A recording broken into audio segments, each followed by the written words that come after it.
que foi uma disciplina que nós fizemos para abranger os temas Graça no Graça, Amor e Confiança, Paula e dia e semana ideais, todas essas disciplinas que nós introduzimos de um modo geral nas nossas falas durante o ano. Então, esse trabalho, a pesquisa, foi feita por Harry Baxter, que deu para vocês algo, né? E eu fiz a adaptação para esse estilo de mergulho. Apenas um mergulho, uma visão, na verdade é uma visão geral, sem aprofundamento do tema. Tá bem? Esse tema, amor e confiança, é tão interessante. Prabhupada falou em várias situações sobre como nós deveríamos trabalhar cooperativamente com espírito de amor e confiança. Mas nós tivemos muito pouco tempo com Prabhupada para aprender as minúcias dessa vivência com Prabhupada. Os discípulos de Prabhupada, que são considerados segunda geração, não assimilaram isso como um exemplo pedagógico. Eles vivenciaram a experiência da consciência de Krishna, vivenciaram como eles puderam, ou nós vivenciamos como nós pudemos. Eu faço parte dessa segunda geração. Mas nós não vivemos a experiência de amor e confiança, porque Prabhupada havia falado que a distribuição de livros deveria ser feita by hook or by crook, uma expressão em inglês que é mais ou menos assim, a todo custo, de qualquer jeito, seja lá como for, by hook or by crook, seja lá como for, tem que ser feita. Então esse clima provocou nos discípulos de Prabhupada o fogo do Sankirtan, que fez a explosão do movimento Hare Krishna no mundo todo, espalhou o movimento Hare Krishna pelo mundo todo e criou essa maravilha que foi o movimento estar presente em todo o mundo. Então, hoje em dia, quando alguém fala muito de amor e confiança, a galera, o povão Hare Krishna, nós vamos falar muitas coisas confidenciais aqui. Assim, vamos falar muitos temas da nossa intimidade. Nós vamos falar de coisas muito delicadas. Não é um manual de como desenvolver amor e confiança. Não é isso. Um estudo a respeito de amor e confiança. Foi elogiado pelo GDC College, pela liderança do GDC College. Foi absorvido por Kaunteya como parte da pesquisa dele. Ele também tem um trabalho em amor e confiança. E ele disse que esse trabalho estava mais completo. Então ele absorveu, levou todos esses diapositivos, o trabalho todo, para introduzi-lo no dele. E ele também disse que não tem nada mais significativo para a liderança do que discutir amor e confiança. Porém, quando cai na galera, na geral mesmo do Hare Krishna, os devotos dizem, falar de amor e confiança é muito fácil. Então, quanto mais a gente fala de amor e confiança, mais quem fala fica na mira das outras pessoas. Mas a gente tem que falar. A gente tem que falar porque, de alguma forma, esse tema, amor e confiança, tem que chegar na nossa vida. Vocês são outra geração. E a geração de vocês já exige, ou melhor, tem mais habilidade para lidar com esse assunto. O tema amor, o tema paz, o tema confiança, o tema apreciação, é muito mais simples para vocês do que para a nossa geração. Na nossa geração, amor é por Krishna. Amor é por Krishna. Entendeu? Não tem outro tipo de amor. Mas isso era uma falta de visão de acordo com as escrituras, uma falta de Jnana Chaksu. Porque no próprio Upadeshamrita, que é um livro básico do Bhakti Shastra, se fala de Priti Lakshana. Priti Lakshana são os sintomas de amor, Priti, que se trocam entre os Vaishnavas. Então, os Vaishnavas também têm trocas amorosas. Tá? Isso é só para começar. Então, o tema básico já começa com uma localização nossa dentro do meio ambiente, como a primeira linha do mantra Gayatri. É sempre assim, quem vai fazer autoanálise tem que compreender em que ambiente ele está presente. Então, a nossa sociedade contemporânea organiza-se através de um complexo sistema e sofre influência negativa de sérios problemas sociais. Quais seriam? A violência urbana e doméstica. Aqui podemos acrescentar também a violência rural, urbana e doméstica. Tá? Nas zonas rurais tem aumentado muito a violência. Por isso aqui a gente tem sempre muito cuidado que as nossas devotas não vão sozinhas até o parque, até o ponto de ônibus, não caminhem assim. A gente tem sempre esse cuidado. Então, a instabilidade da economia, o mundo inteiro, não podemos dizer mais que isso é só do terceiro mundo. Mesmo os países desenvolvidos, cujos habitantes ainda não sentem a instabilidade da economia, nas fontes originais da economia já existem muitos problemas. O maior exemplo para isso é o país Estados Unidos. Então a gente sabe, em muitos países da Europa também, embora as pessoas vivam muito bem organizados e tudo, mas a base da economia já está toda rachada, ainda não desmoronou, mas está toda rachada. O capitalismo está ameaçado, está tentando se recompor naturalmente, mas está bastante ameaçado. O socialismo não se apresenta como uma solução viável, então há uma grande interrogação no mundo, como tocar para frente a economia, e isso é um problema sério da sociedade contemporânea. A superpopulação, a gente já ouviu falar disso, né? A Índia tem mais de 1 bilhão, a China tem 1 bilhão e 300, e por aí vai. Então a superpopulação no mundo, a gente, infelizmente, os nossos devotos têm muito poucos filhos. A gente queria agora estar com a Vrajadama superpopulada, mas infelizmente não está ainda. O desemprego também, mesmo nos países de primeiro mundo, sofrem dessa ameaça, o desemprego. A escassez de água e energias. Aqui nós não temos escassez de água, nós estamos num dos lugares de Pernambuco onde a água é mais abundante. Mas ainda assim a gente tem que preservar a água, né? E outras energias renováveis. Agora vamos fazer uma breve análise de 2 ambientes de convivência onde percebemos facilmente as más influências sociais em nosso eu. Lembram da aula de hoje que nós falávamos do nosso eu? Lembra, Vitor? A gente falava do eu divino que está dentro? Então agora é desse eu que nós queremos falar. Tá?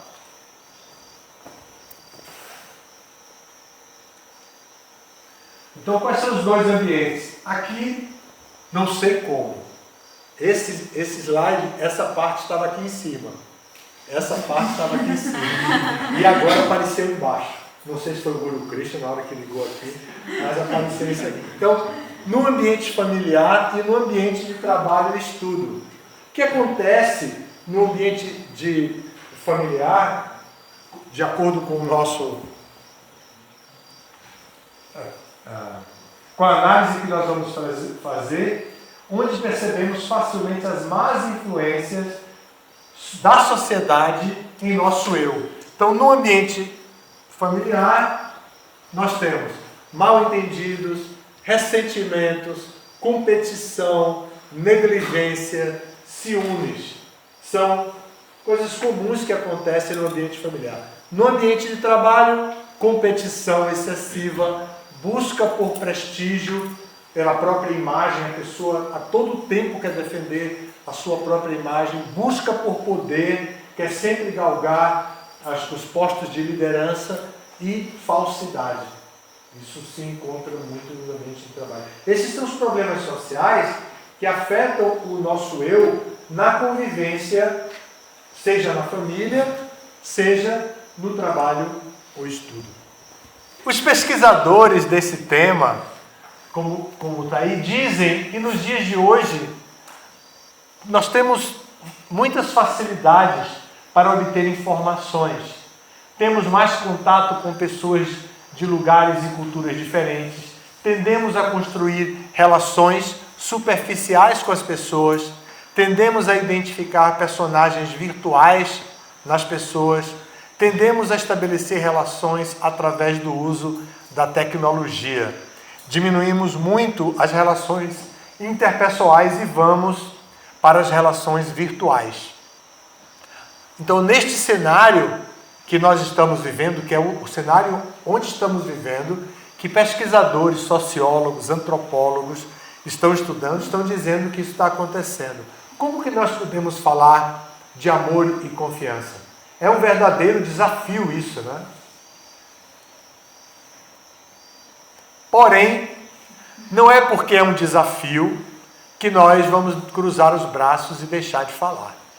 E especialmente nós. Imagine, nós nos reunimos hoje às 6 da manhã para tratar de assuntos extremamente confidenciais. Agora, de novo, no meio da floresta, rodeado por uma mata densa, cheia de animais, como capivaras e lobo-guará e outros animais, até assim, mamíferos grandes como esses, e outros animais, nós estamos aqui num refúgio, outra vez discutindo autorrealização, autoanálise, autoconhecimento.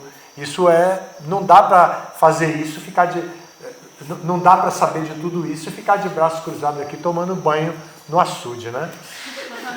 Não é uma crítica a quem tomou banho não, lá, tá? Por onde podemos começar a falar então? Que tal darmos uma paradinha na projeção e fazermos uma breve enquete sobre o que nós aqui do nosso grupo pensamos sobre amor e confiança. Mas nós vamos fazer isso amanhã. Porque senão, com essa quantidade de gente falante, que a gente já pensou, se eu der a palavra para o Guru Krishna, quanto tempo ele vai ficar falando aí? E para Gabriel? Quando eu perguntar, já até falou alguma coisa, nem ouvi. Imaginem, né? Então a gente vai deixar isso para amanhã. Guarda aí, Gabriel, Guru Krishna. Então, o que podemos ver, né? Como podemos fazer? Então, isso aí é de 2015, né? Foi o resultado da pesquisa de 2015 que a gente encontrou numa praia, no retiro que nós fizemos numa praia de Coqueirinho. Eles disseram o que está aí: amor é sentimento intrínseco do ser humano, é pensar no outro, servir o outro, agir com empatia, ser altruísta, é companheirismo, amizade, liberdade, é doar-se, é favorecer que o outro se encontre consigo mesmo. Esse seminário foi feito em Coqueirinho. O Guru Krishna tinha uma semana que tinha chegado. Ele fez lá. Bom, agora, o que nós temos a dizer? Que a apreciação favorece o amor, que o acolhimento é amor em ação. Isso também é coisa deles lá, do grupo de Coqueirinho. O amor deve ser pensado antes de ser doado. E amor dado é amor que transborda, porque existe dentro. Isso foi lá de Coqueirinho. Então agora vamos procurar saber o que duas pessoas muito importantes falaram sobre o amor. Uma delas é Thomas Merton, escritor e poeta do século XX. Como sujeito, é uma pessoa muito controvertida. Ele foi monge católico, depois saiu, depois voltou para a Igreja Católica como monge de novo. Ele tem uma vida bem assim agitada, inquieta, mas ele produziu textos muito importantes. E a outra é a famosa Madre Teresa de Calcutá, uma freira também católica, mas e também do século XX, o século passado. Thomas Merton disse que existem dois tipos de amor: o egoísta e o ágape. O egoísta é o amor sentimental e o ágape é o amor comportamental.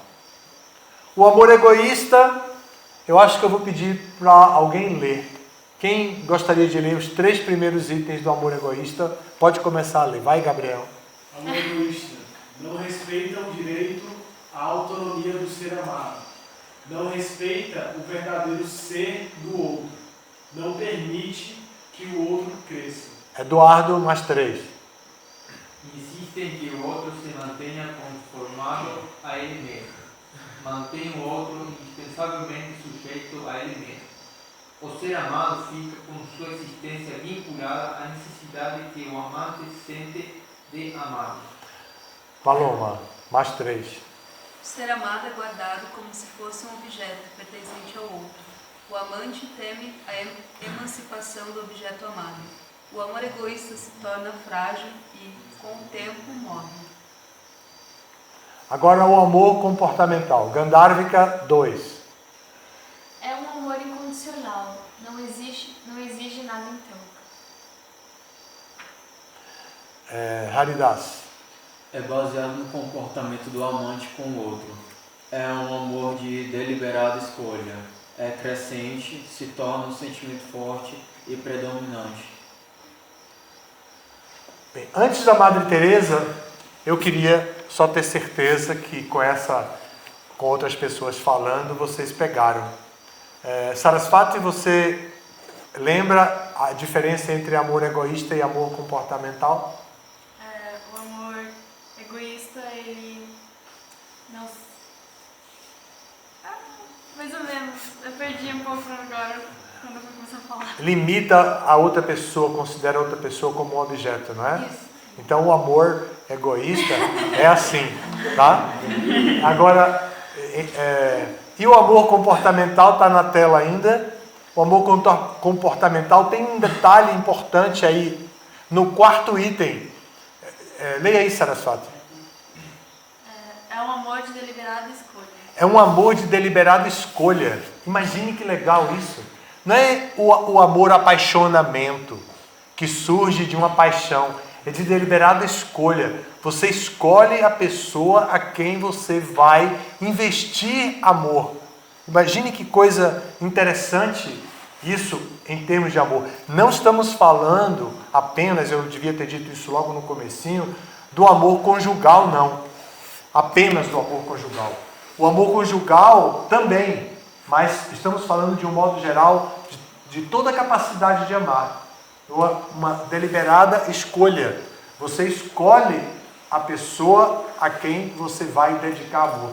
Não é aquela coisa espontânea como o romantismo nos leva a pensar que uma simples troca de olhar ou algum tipo de química que ocorre, não é isso, é racional, mas não é o racional seco, é comportamental. Está inserido dentro da sua própria convivência ambiental. Essa é a ideia. Deu para entender entre amor egoísta e amor comportamental agora? Vamos seguir? Agora a Madre Teresa de Calcutá. Olhem só o que ela disse. Através da humildade, nós crescemos em amor. É um conceito cristão porque trabalha com a humildade, mas e os cristãos trabalham muito com humildade, mas é um conceito universal da espiritualidade que está presente praticamente em todas as religiões. Então, a espiritualidade empresta às religiões algumas virtudes como humildade. As religiões se institucionalizam, adotam aquele conceito de maneira pedagógica e aplicam nos membros da sua igreja e fazem com que essa humildade se torne uma meta. E esse é um grande benefício para a sociedade, dado pelas religiões.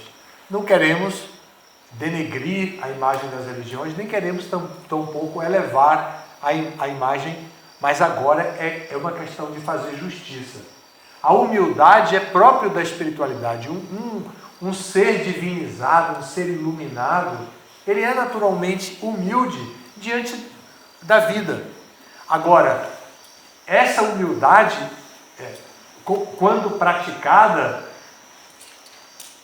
nos leva a crescer em nossa capacidade de amar e de dar amor.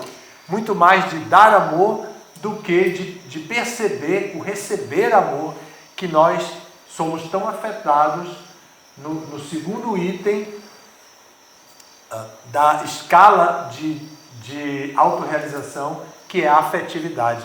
Nós queremos muito sempre amar e ser amados, principalmente ser amado. Isso valoriza muito o nosso ego, a nossa identificação. Bom, eu acho que eu tenho que falar até menos, senão vocês vão ficar de água na boca. Agora, nós vamos ver o que Indradyumna Swami falou sobre o amor.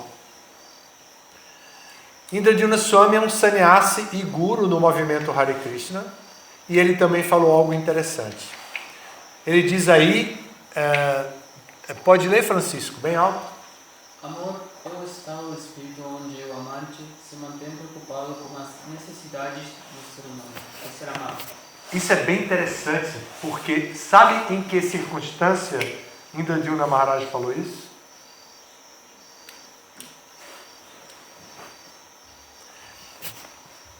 Indradyumna Maharaj falou isso numa conversa com Giriraj Swami. Dois Swamis discutindo sobre amor. Então, Indradyumna Maharaj diz isso, que amor é um estado de espírito. Ele não chama de sentimento. Foi por isso que eu escolhi colocar essa citação dele. Porque ele não define o amor como sentimento, mas como um estado de espírito. Ou seja, uma vez cultivado, esse estado de espírito é assimilado por nossa personalidade e vai entrar e fazer parte do nosso caráter. Então nós teremos um caráter amoroso, uma personalidade amorosa. E nós vivenciaremos repetidos estados de espírito amorosos. E vamos sair da dependência do amor sentimento, aquele do coração vermelho, trespassado por uma flecha, coisa horrível, né? Trespassado o amor assim, flechado. É outra história aqui agora, é amor comportamento, é o coração dinâmico, bombeando, agindo, tomando atitudes proativas. Não é aquele coração tipo alvo de flecha ou de seja lá do que for, tá? Bom, vamos ver. Então agora entra outro exercício bem complexo, que é identificar alguns obstáculos para o amor. Vou passar também rapidinho, identificando possíveis obstáculos. Então, por que a gente tem dificuldade de amar comportamentalmente e ficamos tão dependentes do amor sentimental? Por que ficamos tanto tempo das nossas vidas e às vezes nunca saímos desse estado de vida dedicados à afetividade, dedicados a amar e ser amado, fazer tudo para ser amado por alguém? A gente modifica a maneira de se vestir, de andar, de falar, de tudo para ser apreciado por outra pessoa. Então, por que a gente tem dificuldade de viver um amor mais livre, um amor diferente desse amor sentimental que é facilmente aprisionado pelas armadilhas da vida interativa na sociedade? Então, possíveis obstáculos seriam falta de cuidado e afeto nos primeiros anos de vida. Aqui dá muito o que falar. Na verdade, só podemos dar amor se tivermos recebido de alguém. Então a fase de receber amor, a fase de criança, é muito importante. E na infância, uma infância de acolhimento amoroso, afetuoso, nos dá respaldo para o resto da vida. Às vezes nós não temos isso e vamos ter que superar essa dificuldade de não termos tido na infância. A responsabilidade é nossa, não podemos agora culpar nossos pais, culpar nossos avós, culpar a estrutura social, não dá. Nós temos que assumir agora, imagine, aqui estamos todos nós desacompanhados de nosso pai e de nossa mãe. Não tem nenhum de nós aqui presente com o pai e com a mãe. Todos nós estamos livres dessa formação familiar tradicional e estamos adquirindo um conhecimento que nossos pais não sabem o que estamos fazendo nesse momento. Mas nós estamos nesse momento vendo que um obstáculo para o amor comportamental, para esse amor não sentimental, é não ter recebido o devido afeto nos primeiros anos de vida. Bom, outro obstáculo seria falta de amor próprio. Só podemos dar aquilo que possuímos. Amor próprio, vem uma definição agora, porque às vezes os devotos perdem a noção do que é amor próprio, confundem muito com o falso ego, né? E aqui diz, amor próprio é a capacidade de avaliar e reconhecer as próprias potencialidades e virtudes. Outro obstáculo, abusos e violências de todo tipo. Experiências que podem deixar traumas psicológicos e fobias, às vezes dificultam novos relacionamentos. Quando não estamos falando apenas do relacionamento conjugal, mas do relacionamento de amizade mesmo. Relacionamento, de um modo geral, com vizinhos, etc. Então, qualquer experiência que possa deixar trauma dificulta os nossos relacionamentos futuros. E aí vem relacionamentos mal sucedidos também. Um tipo de relacionamento tradicionalmente mal sucedido é a sociedade empresarial.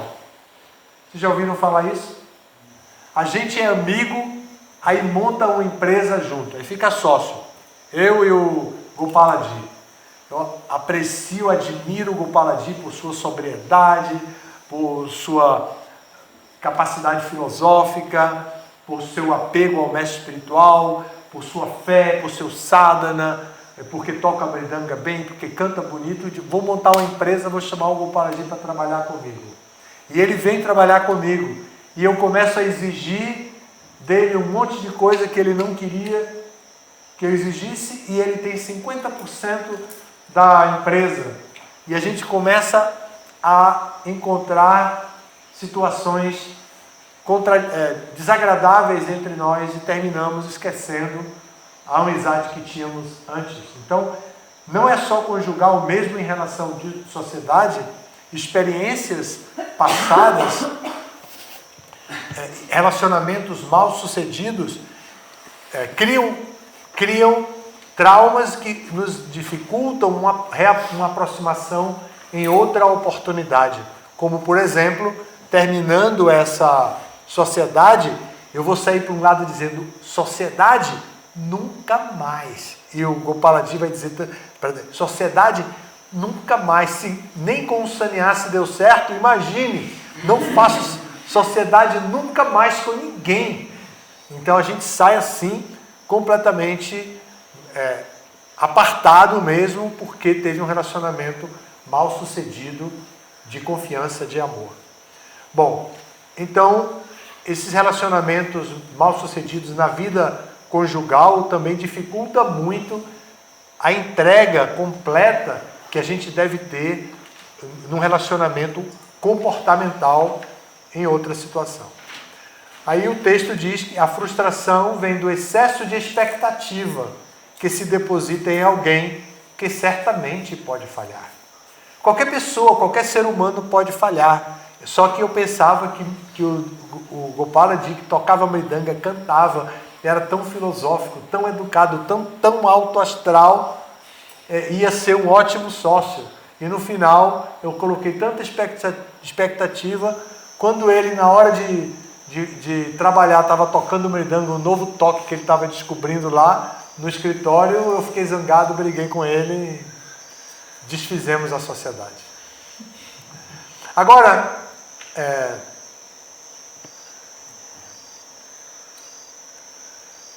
as pessoas podem falhar, os seres humanos podem falhar. Os Vedas consideram que um ser condicionado pode falhar por causa de 4 motivos. São as 4 falhas típicas. Aqui, vocês já ouviram falar muito disso em português, mas não é tão comum os nomes em sânscrito. Então, na minha pesquisa, eu apresento aqui o que a gente sabe, quais são as 4 tendências da alma condicionada. Tem sentidos imperfeitos, pode se iludir, pode cometer erros e pode se enganar. Não, aqui pode enganar os outros. Ela pode enganar. Tá? Então, tem sentidos imperfeitos. Em sânscrito é karanapatava.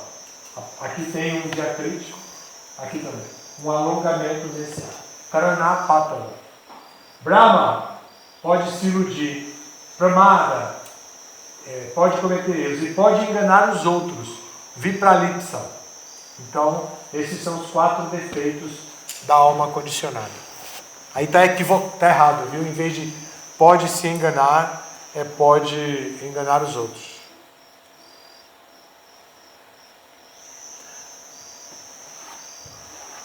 Outro obstáculo é a falta de confiança no próximo. Experiências passadas negativas podem gerar um sentimento de desconfiança para com as pessoas em geral e com o ser amado especificamente. Então aí nós vamos ter essa, de novo, influência de experiências passadas negativas, que podem gerar desconfiança. E a gente vai trabalhar numa nova relação baseado na experiência passada. E isso, a gente não se entrega, de novo, é difícil impressionar o comportamento por causa da experiência passada negativa. Agora, um bom tema, né? Como podemos superar os obstáculos? Buscando ajuda. Que tipos de ajuda? Na prática de yoga, no conhecimento transcendental, são nossas propostas. Na prática de yoga, leia aí, Gopalaji, o que está dito entre parênteses. Que nos livra do desejo de assenhorearmos da natureza material. A yoga é para isso. A prática de yoga é para que nós possamos nos integrar à natureza material como parte dela e não pensar que nós somos os senhores dela. Nós vamos entender que somos, por um lado, parte da natureza material, porque o nosso corpo material é parte da natureza material temporária. Por outro lado, vamos saber que somos almas espirituais. Então, não temos que nos assenhorear da natureza material. Por quê? Porque como almas espirituais somos partes integrantes de Krishna. E como partes integrantes de Krishna, nós não somos Deus, não somos Krishna. E também podemos superar os obstáculos através do conhecimento transcendental. Por que, Gopalaji? Que leva nossa visão para o plano espiritual. Então, o conhecimento transcendental simplesmente nos desperta para o plano transcendental. Vai dizer, qual o modo da natureza que está predominando em você, rapaz? Leva-nos a esse tipo de reflexão. Qual o modo da natureza Isso é compatível com o seu Varna? Isso é compatível com o seu Ashrama? Então, leva a pessoa a reflexões que são critérios baseados em conhecimento. Não são critérios inventados, sociais, porque eu gosto, eu penso, eu acho, eu quero, eu imagino, não é? Agora, existem alguns casos que para superar alguns obstáculos nós precisamos de ajuda profissional. Esses casos são síndrome do pânico, fobias e desvios de comportamento. Aí já é algo realmente patológico ou perto disso. E nós somos simplesmente espiritualistas. Nós não somos psicólogos, nem somos sociólogos para compreender, nem antropólogos para compreender todas as dificuldades do indivíduo dentro da sociedade, do indivíduo como ser humano. Então nós temos que realmente buscar ajuda profissional e o filósofo clínico, por exemplo, não buscar um profissional, um filósofo clínico, um antropólogo, um sociólogo, um psicólogo, um psiquiatra, a depender do caso, nós vamos nos favorecer muito com isso, até um neurologista.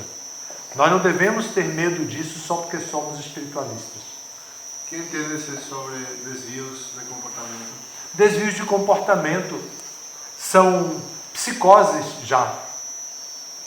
Que você quer fazer algo correto, mas você já tem uma neurose desenvolvida a um nível patológico, deixou de ser neurose e passou a ser uma psicose, uma psicopatia, e essa psicopatia volta para o seu comportamento como um desvio de comportamento.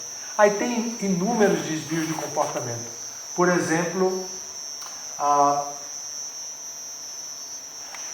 mania de falar mal dos outros. Outro desvio de comportamento, mentir. Mentir como um critério de sobrevivência. Outro desvio de comportamento, a mania de roubar, como é o nome? Cleptomania.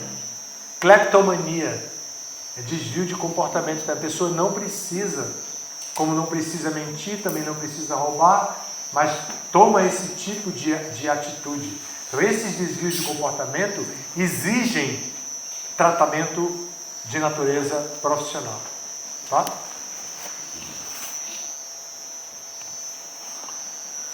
Como podemos superar os obstáculos? Então, buscando ajuda, já vimos. Qualidades que favorecem a experiência de amar. Antes eram obstáculos, o que dificultava. Agora é o que favorece. Tá? Estão acompanhando? Estão apreciando? Sim. Então, a humildade, a veracidade. Gesiel, pode ler os outros três? Apreciar as virtudes dos outros, evitar a tendência de procurar erros nos outros, praticar a escuta empática. Vocês já ouviram falar da escuta empática? Já! Prabhu Devakinanda fala disso todo dia. Bom, vocês ouviram falar em várias situações. A escuta empática é muito importante, né? Aprender a escutar o outro. Ninguém tem tempo. Ninguém tem tempo para escutar o outro. Todo mundo quer falar. Não sabe escutar, não sabe compreender o que escuta. Vocês já ouviram falar no analfabeto funcional? O analfabeto funcional é aquele que lê e não entende o que está escrito ali. Ele sabe ler, mas ele não entende o que está escrito ali. Ele é chamado de analfabeto funcional. É um produto da educação brasileira hoje em dia muito comum. Falta interpretação de texto, falta trabalhos, tempo para os professores, remuneração para os professores, falta disciplina no lar das crianças que vão para as escolas. Então eles terminam assim. As escolas particulares superam isso com muito reforço, mas as escolas públicas empurram isso com a barriga e o menino chega no último ano do curso médio e não sabe interpretar um texto. Então, existe também aquele que não sabe escutar. Ouve e não entende o que está ouvindo. Mas não é que não entende a profundidade da coisa. E ele não quer ouvir. Ele só quer ouvir, ele só quer falar. Ele ouve uma palavra de uma frase, ele pega aquela palavra e ele transforma aquela palavra num discurso sem fim, sem lógica, desvia o diálogo com a outra pessoa. Por isso a escuta empática é muito importante para aproximar as pessoas na atualidade. Bom, e aí tem mais. Outras qualidades que favorecem a experiência de amar. Pode ler, Eduardo. Avaliar o comportamento das pessoas e não as pessoas em si. Ser sensível às verdadeiras necessidades das pessoas. Necessidades materiais, biológicas, psicológicas. Necessidades espirituais, percepção do eu interno. Ser compassivo, ser capaz de perdoar. Estar pronto para dar o seu próprio exemplo pessoal.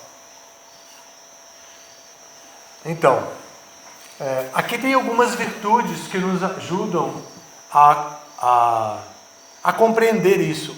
Sabe geralmente o que acontece quando nós não temos a tendência à autoanálise?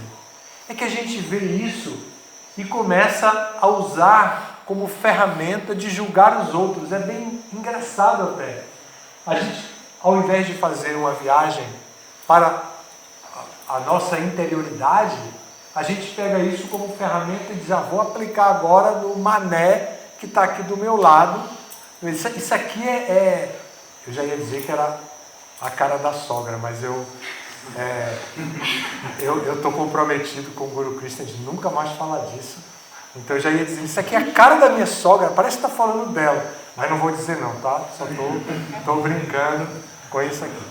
Então, a gente tem essa tendência de ver e imediatamente querer aplicar aquilo em outra pessoa. Mas a gente não faz o exercício de aplicar na gente. Na verdade, entre nós, que somos yogis, que praticamos yoga, que estamos lutando pelo autoaperfeiçoamento, é mais fácil a gente aplicar assim. Mas quem é inexperiente no caminho de autorrealização, quem tem a cabeça institucionalizada, que quer um produto pronto para a gente aceitar, sem ter que a gente aplicar, construir, personalizar e criar a arte da gente, tem a tendência a fazer esse trabalho contrário que eu estou explicando. Tá bem? Então, nestes termos apresentados aqui, será que neste mundo há alguém pronto para amar? O gênio.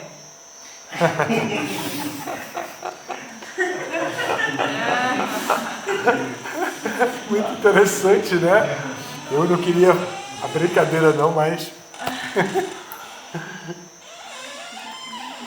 Então, esse é um questionamento mesmo, né? Porque ficou tão exigente, tão especializado, né? O negócio tá levando para um nível assim de aprimoramento tão grande que são reflexões tão radicais. Então, será que as pessoas comuns desse mundo estão prontas para amar? Aí está a resposta, leia aí, Saraswati. A resposta é que se nós não fizermos o esforço para nos tornar tais pessoas, certamente elas não existirão na Terra. Nós é que temos que fazer a diferença. Esse é outro tema do processo de autorrealização. Nós temos que superar as necessidades de sobrevivência, afetividade, autoestima, sair da crise, fazer a coesão interna e então fazer a diferença no mundo. que é a coesão externa. Nós temos que estar preparados para essa dinâmica. A Tamaguna não vai nos levar a essa dinâmica. A Tamaguna vai nos levar à posição do telespectador, que fica sentado no sofá, às vezes comendo pipoca e vendo a coisa acontecer em outro mundo, muito distante dele. Mas a gente tem que sair da Tamaguna no processo de autorrealização e tomar essa iniciativa e seguir adiante.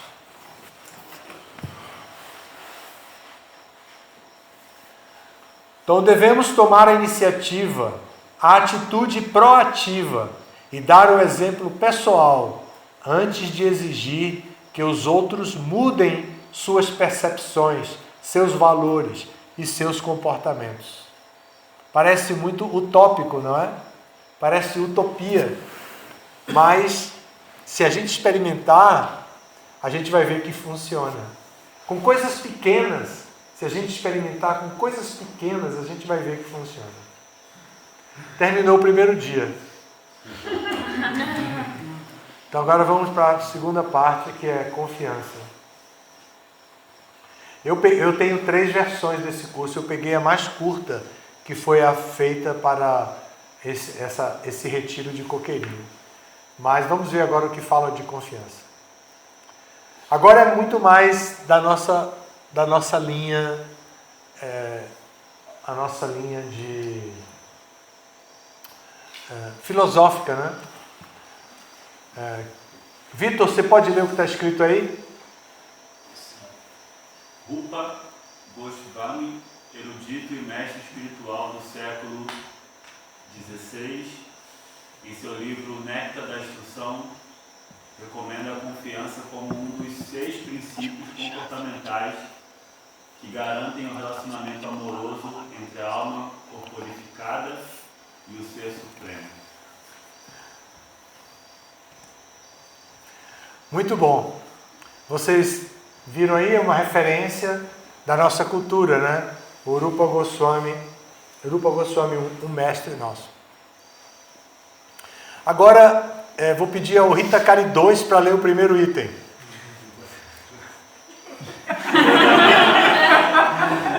Hitakari 1.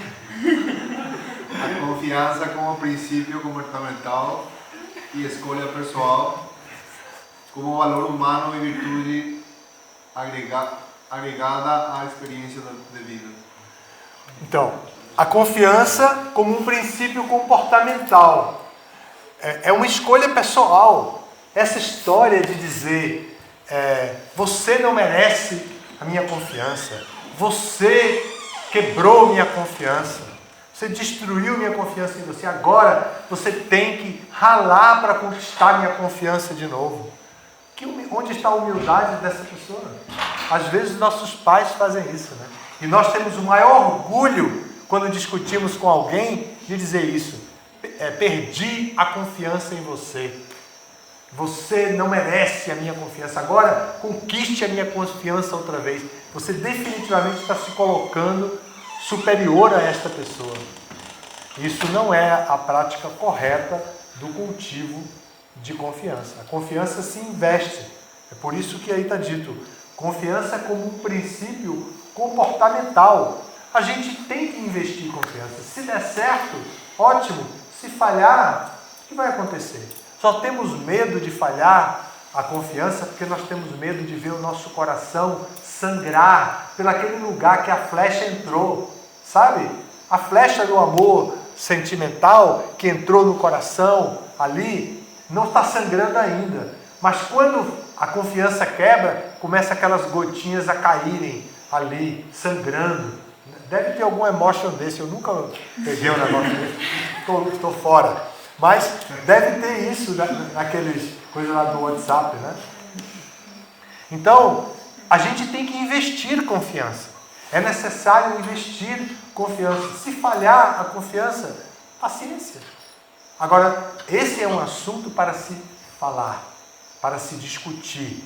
Nós podemos discutir o tema confiança, mas não nos termos que eu acabei de dizer agora. Podemos dizer, olhe o que está acontecendo com a confiança entre nós dois. Olha o que está acontecendo agora. Avalie a situação em que a gente se encontra por causa da quebra da confiança. Esse diálogo, sim, discutir a relação, mas colocar a outra pessoa como culpado de você perder a confiança e agora você tem que conquistar, ela própria tem que fazer algo muito especial para que o outro adquira confiança nela outra vez, aí é fogo. Não é bem assim, né? A confiança como valor humano é virtude agregada à experiência de vida. A gente vê alguns valores humanos, a gente trata de alguns valores humanos como veracidade, honestidade.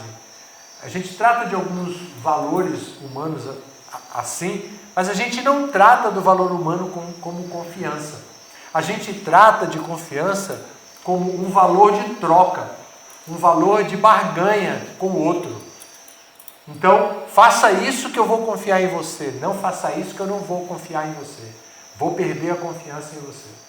Então, por aí vai. Nossos pais trabalham muito com a gente com isso.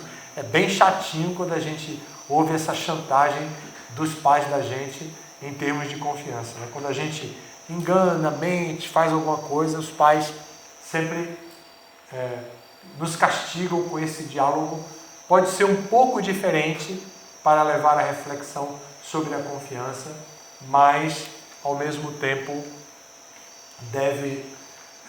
o diálogo deve existir, né?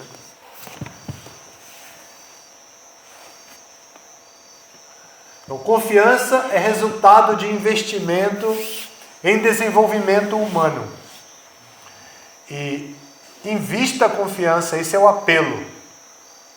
Invista a confiança, não tenha medo de investir confiança. Deixa rolar. Se você se decepcionar, você faz uma avaliação das expectativas que você estava naquela relação e se recupera facilmente, porque você vai entender, bom, eu me frustrei porque eu coloquei expectativa demais. Não devia ter colocado tanta expectativa, devia trabalhar de uma maneira mais natural. Mas investir confiança, sim, deve ser uma atitude. Terceiro dia. Prática de amor e confiança. É porque esse tema de confiança, como a gente falou agora, tem muitas dinâmicas.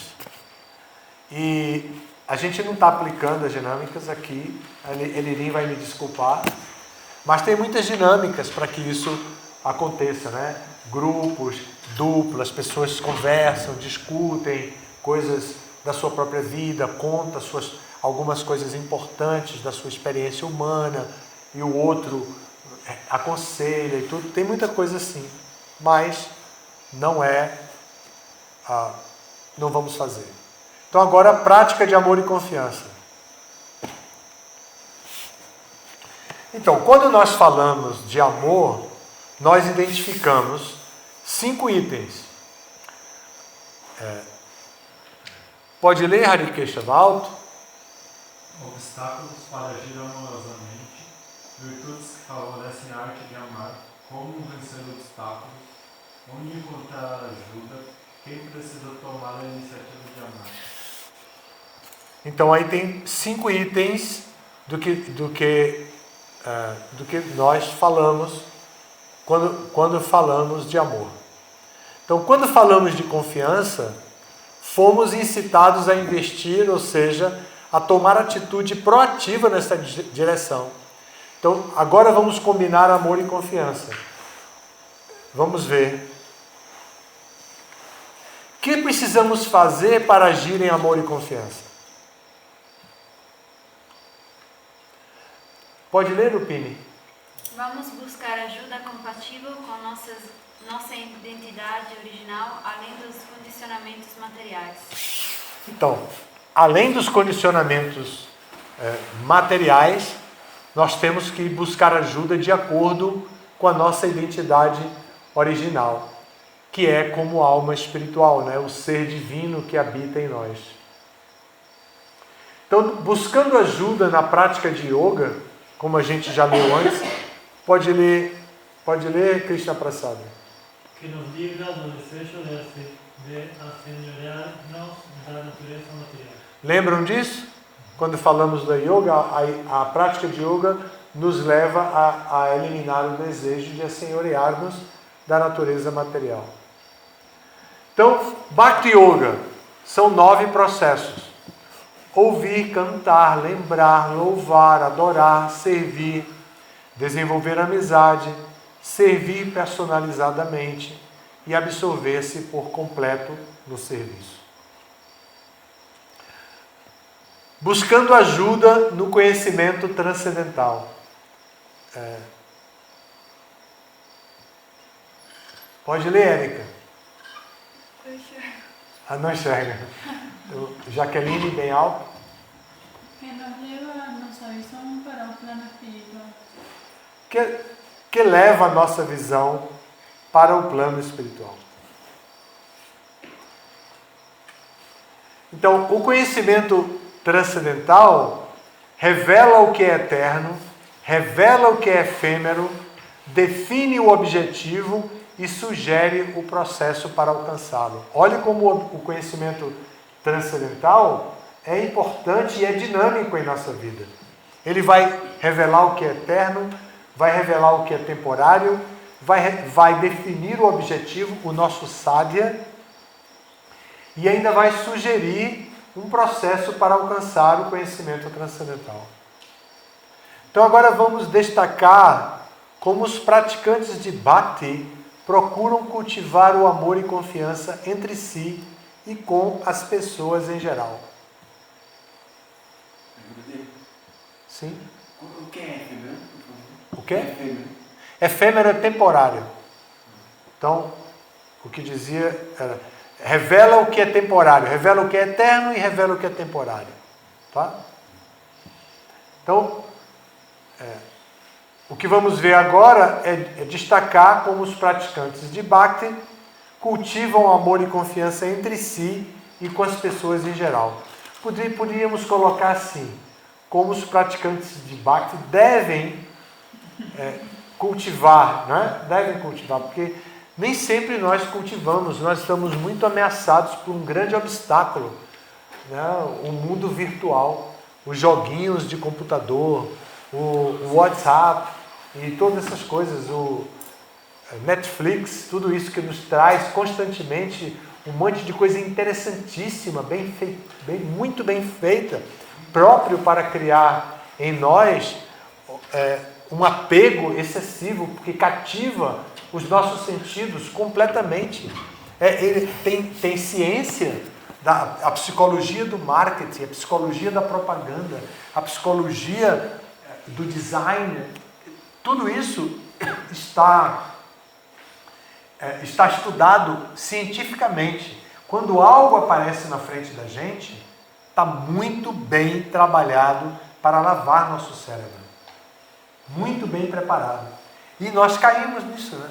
Nós caímos nessa armadilha e ficamos apegados a isso. Podem me dizer que horas são? 8h04. 8h04. Tudo bem? Posso continuar até 8h30? Não, 9h30. 8h30. Talvez a gente termine antes. Vocês perceberam que está na conclusão? Nós falamos de amor, falamos de confiança. Estamos falando de amor e confiança, tá? Então, como os devotos se relacionam? Relacionando-se com outros devotos de Krishna. Porque nós não nos relacionamos apenas com outros devotos. Mas como é que os devotos se relacionam com outros devotos? Então, Rupa Goswami diz, ele recomenda 6 tipos de intercâmbios amorosos entre os devotos, né? Dadati pratigrinati guhyamakyati prichati bhukte bojayate chaiva sadvidam pritilakshan. Todo mundo entendeu? O Vitor merece uma explicação. Então a outra parte que vem adiante aí é em consideração a presença do Vitor estreando seu contato aqui. Então tá aí. Dar presentes, receber presentes, revelar os pensamentos confidencialmente, ouvir empaticamente e confidencialmente, dar praçada e aceitar praçada. Então, relacionamento com as pessoas em geral. Pode ler, Maharani? Un devoto no debe ser negligente en sus relaciones con las personas y el medio ambiente.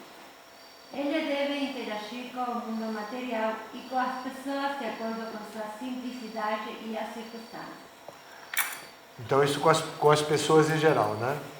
Agora, Kalindi, pode ler? Outro livro, o Bhakti-rasamrita Sindhu, de Goswami, recomenda evitar cometer ofensas tanto aos devotos Vaishnavas Aparada como aos não devotos Jana Aparada. A gente ouve falar muito de Vaishnava Aparada, mas a gente ouve falar muito pouco de Jana Aparada. É ou não é? Agora, aqui, para tratar desse tema, amor e confiança, a gente tem que se preocupar com Jana Aparada. Jana significa gente, as pessoas em geral. E Aparada é ofensa. Então, olha a responsabilidade do Vaishnava. Não pode ofender ninguém. Nem Vaishnava, nem não Vaishnava. Que horror, né? Não podemos xingar. Nem no futebol podemos xingar o cara do outro time. Minha sogra? Nem a sogra? Não, a sogra está fora de moda. Já, essa brincadeira já parou. Não vou mais falar. Agora... Então é isso aí. A ênfase é para Jana Aparada. E agora, palavras finais. Vamos terminar antes da hora. Lilananda, pode ler? Não há um processo manufaturado capaz de dar-nos a capacidade de amar e confiar, sem interesses pessoais.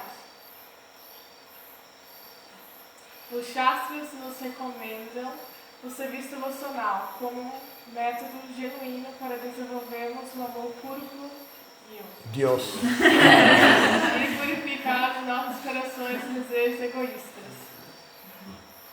Dessa maneira podemos amar puramente, confiar com segurança e satisfazer a quem amamos. Ok.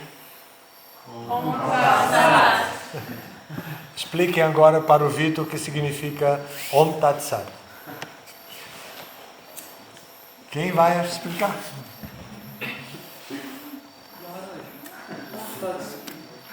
O Chico vai explicar. Não? Om Tat Sat não seria como se fosse um Oxalá? Não. Om Tat Sat. Quem foi que disse não? Teve um coral. Teve aí um coro. Eu vou tentar explicar com minhas palavras. Muito bem, Sarasvati, é isso aí. De uma forma literal, a gente fala que Om Tat Sat seria como que assim seja. Mas o verdadeiro significado seria que Om significa Supremo, Tat é serviço ao Supremo e Sat é eternidade. Então seria o eterno serviço ao Supremo. Então sempre que você designa isso para falar sobre algo relacionado ao conhecimento transcendental, você diz Om Tat Sat, para purificar aquilo e expressar aquilo como serviço ao Senhor.